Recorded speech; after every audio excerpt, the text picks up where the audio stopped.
in many cases, it seems like every year we're repenting the same behavior. I regretted it last year, I regret it again this year. And if something doesn't happen, I'll probably regret it again next year because I will repeat the behavior. So how do we make the regret effective? In the days between Rosh Hashanah and Yom Kippur, which collectively are known as the 10 days of repentance, the 10 days of tshuva. When we translate tshuva to the English word repentance, it leaves a lot to be desired. Because the popular expression concerning tshuva is to do tshuva. One does tshuva. It's like doing lunch. Let's do lunch. Is tshuva really something you do? If it's repentance, is repentance a doing or a change of heart?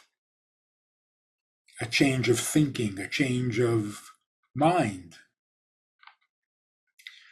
So there is the repentance part, but it's lacking the doing part. When we say tshuva, it's not only a feeling. It's not only regret, resolutions for improvement.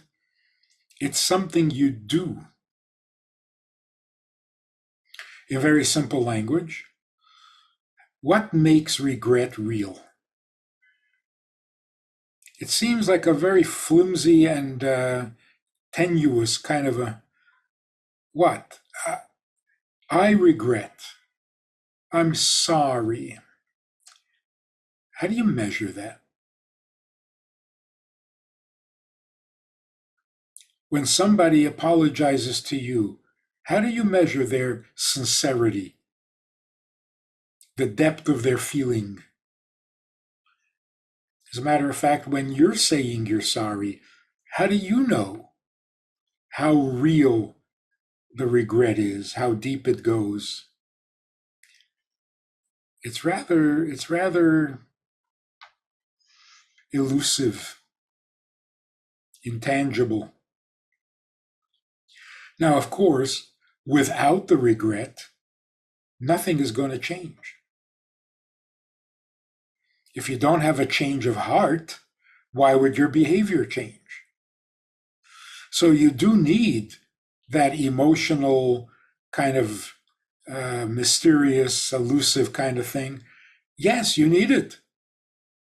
Because without it, there will be no change in your behavior. The question is, even with it, with the change of heart, are you sure there's going to be a change of behavior? And the answer is no. You're never sure. So then we blame it on the insincerity of the regret. If you really regretted, you would have changed your behavior. Since your behavior didn't change, then your claim to have regretted, or your New Year's resolution to be better, must have been pretty shallow and insincere. That's a harsh judgment. Is it possible that the regret is sincere and profound, and yet it doesn't affect a change in behavior? Well, we can debate that endlessly. But there certainly is a possibility that even a deep feeling doesn't change your behavior. Because to go from feeling to action is a long way. So the feeling can be sincere and real, it just never reaches what is called critical mass, where the energy in the regret is strong enough, powerful enough, and far-reaching enough to actually change your behavior. And that's why we seem, well, in many cases, it seems like every year we're repenting the same behavior. I regretted it last year, I regret it again this year. And if something doesn't happen, I'll probably regret it again next year because I will repeat the behavior. So how do we make the regret effective? Make it real. So there are two things. Sincere regret can remain ineffective for a number of reasons. The main one is the regret was too vague, too general. I want to be better. I want to be a better husband. I really need to be a better husband. I have to become a better husband. And I'm sincere through and through. There is no part of me that says, nah, it's not necessary. You're a good husband. Fine, good enough. No. Through and through, there is no part of me that does not regret the kind of husband I've been, and I want to be a better husband. I want to be a better Jew. I really do. It's not maybe, it's not if, I really do. Sincerely and deeply.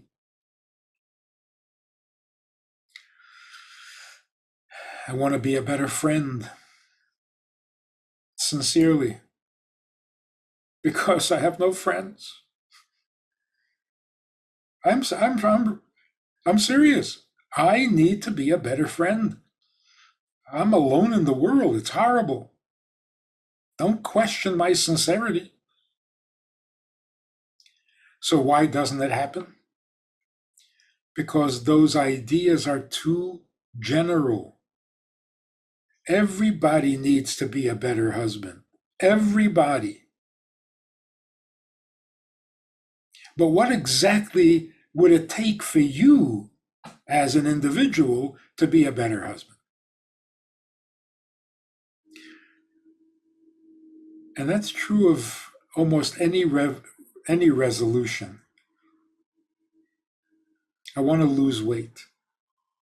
What, you doubt my sincerity?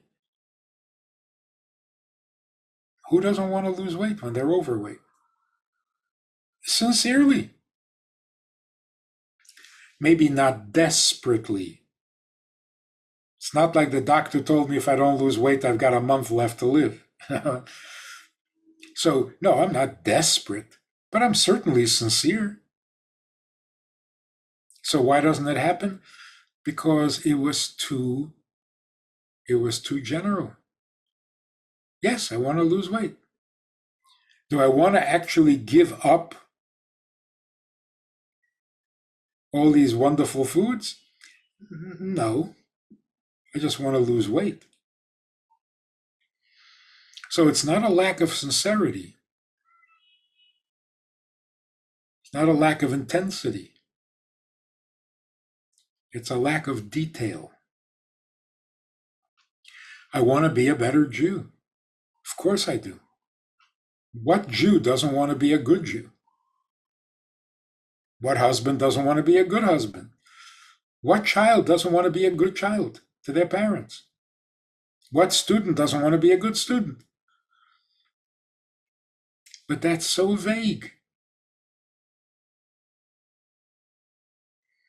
We have to apply the regret or the good resolutions to details, not to general concepts. We have a Sunday night program for VIPs that you might be interested in. It's informal, it's questions and answers, it's conversation. It's really relaxed, it's really pleasant, enjoyable, informative, and kind of community-like. It's a Sunday night program. There's a Wednesday morning program for the VIPs, and there's a Wednesday night program. All of it just conversation, casual, laid back, unscripted.